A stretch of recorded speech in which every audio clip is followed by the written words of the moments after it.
सोने की कीमतों में उतार चढ़ाव का सिलसिला जारी। आलमी बाजार में कीमत कम होने के बाद पाकिस्तान में सोना सस्ता हो गया।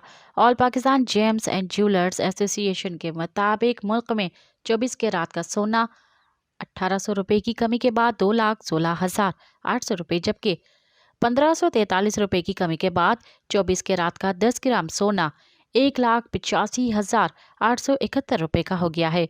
एसोसिएशन ने बताया कि आलमी बाजार में सोने का भाव $15 कम होकर $2,020 फी औंस हो गया है।